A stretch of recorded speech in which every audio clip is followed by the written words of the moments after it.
આજે આપણે એક આપણો પોતાનો વિષય ચર્ચવો છે. કચ્છી ગુજરાતી ક્રાંતિ પત્રકારનું ઓક્ટોબરમાં પુનરાગમન. રાજકીય સમાચારોની વચ્ચે એક ઇતિહાસબોધની ઘટનાનું આગમન થઈ રહ્યું છે. તે વિશે જાણવા જેવું છે. તે છે પંડિત શ્યામજી કૃષ્ણ વર્મા અને ઇન્દુલાલ યાજ્ઞિકના અગ્નિરેખા જેવા પત્રકારત્વનું પ્રકાશન.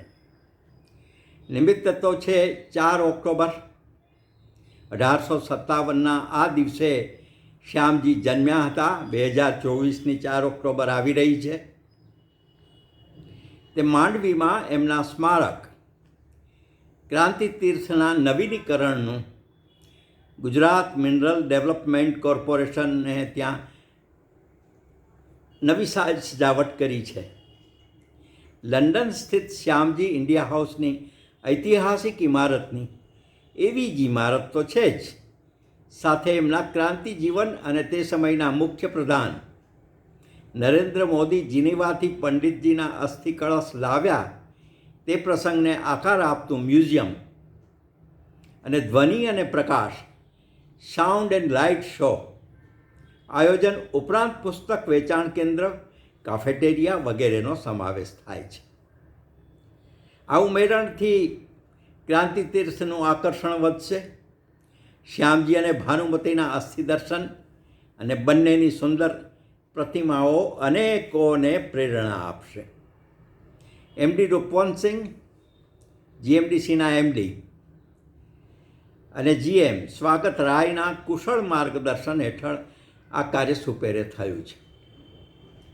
તેમાં બીજી 2 ઘટનાઓ ઉમેરાઈ છે.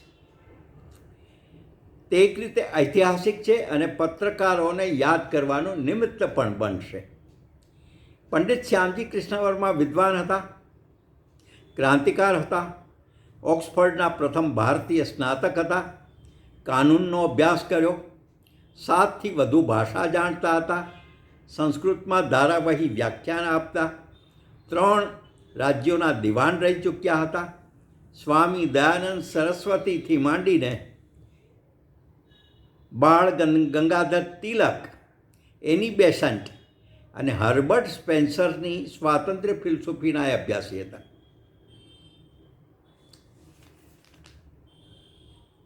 હિન્ડમેન અને યુરોપ અમેરિકાના બૌદ્ધિક સમાજવાદીઓ અને ગાય ધ એલ્ડ્રેડના સાથીદાર, સાવરકર, લાલા હરદયાલ, વિરેન્દ્રનાથ ચટ્ટોપાધ્યાય, મદનલાલ ધીંગરા, સરદારસિંહ રાણા, મેડમ કામાના એ સાથી હતા. અને તેમનું જે ભૂલી ગવાયેલું ઐતિહાસિક કર્મ જે છે એ તો છે એક પત્રકાર તરીકેનું. તેનું પત્રકારત્વ રાષ્ટ્રીય સ્વાતંત્ર્ય સંગ્રામના એક ભાગરૂપે આવ્યું હતું. તેનો પ્રારંભ જાન્યુઆરી 1905 લંડનથી થયો. જેમ જેમ બ્રિટિશ સરકારની ક્રૂર નજર એમના પર પડતી ગઈ તેમ તેમ શ્યામજીએ પોતાનું અને પોતાના માસિક અખબાર ઇન્ડિયન સોશિયોલોજીસ્ટનું 2 વાર સ્થળાંતર કર્યું. એક લંડનથી પેરિસ અને પછી પેરિસથી જીનીવા. 1922 સુધી તે ચાલ્યું. આખી દુનિયાના દેશોમાં તે પહોંચ્યું. Ireland, Egypt, Afghanistan, Germany, France સુધી સ્વાતંત્ર્યવાદીઓનું તે મુખપત્ર બની ગયું. ભારતમાં એના ઉપર પ્રતિબંધ હતો, છતાં તે અનેક રીતે પહોંચી જતું. રશિયન લેખક પત્રકાર મેક્ઝિમ ગોર્કીએ તેને ભારતના મેઝિની કહ્યા હતા. ઇન્ડિયા હાઉસમાં 1857ની ક્રાંતિની ઉજવણી, હોમ રૂલની સ્થાપના, સાવરકરના 1857ના પુસ્તકનું લેખન, મદનલાલ ધીંગરાને ફાંસી, ભારતીય યુવાનોને ક્રાંતિ દીક્ષા માટેની છાત્રવૃત્તિ, આવા ઐતિહાસિક બનાવોના શ્યામજી સક્રિય સાક્ષી હતા. ગાંધીજીને એમણે અસહકાર આંદોલન વ્યાખ્યાન શ્રેણી માટે 10,000 ફ્રાંકની જાહેરાત કરી હતી, પણ ગાંધીજીએ કોઈ જવાબ આપ્યો નહીં. જીનીવા યુનિવર્સિટીને સમાજ વિદ્યા પર મહાનિબંધ લખનારને બીજા 10,000 ફ્રાંક ગરીબ બાળકોની સારવાર માટે 10,000 ફ્રાંક, ભારતીય છાત્રો માટે 20 લાખ રૂપિયાની શિષ્યવૃત્તિ, સોર્બોન યુનિવર્સિટીને 3,100 મૂલ્યવાન ગ્રંથોનું ગ્રંથાલય, ભારતીય છાત્રાલય અને યુનાઇટેડ નેશન માટે અનુદાન, જીનીવા પત્રકાર સંગઠનને સહયોગ અને માંડવી હોસ્પિટલને 1 લાખ રૂપિયા. આ તો થોડાક જ એમના કામો છે. અંતિમ વર્ષોની એમની આ અણથક વિચાર યાત્રા રહી હતી. તે 1930ની 31મી માર્ચે વિદાય થયા, ત્યાં સુધી રહી. બાબુ શિવપ્રસાદ ગુપ્તા તેમના લંડનથી જીનીવા દર્શન કરવા ગયા હતા. શિવપ્રસાદ ગુપ્તા કાશી વિશ્વવિદ્યાલયના જે પ્રણેતાઓ હતા, લાલા મદન મોહન માલવિયા સહિતના, એમાંના એક હતા. તો ગુપ્તાજી દર્શન કરવા ગયા, પેલા ઘરે ગયા, તાળું હતું. હોસ્પિટલે ગયા, હોસ્પિટલમાં જોયું કે શ્યામજીના મૃતદેહ પર છાતી પર માથું નાખીને એમના પત્ની ભાનુમતી ધ્રુસકે ધ્રુસકે રડી રહ્યા હતા. બીજા દિવસે એમનો અગ્નિ સંસ્કાર થયો અને વસિયતનામા મુજબ અસ્થિ જાળવણીની એક સમિતિ બની. જ્યારે ભારત સ્વાધીન બને ત્યારે આ અસ્થિ વતન લઈ જવાની તેમાં નોંધ હતી. પણ 1947માં કોઈએ એમને યાદ ન કર્યા.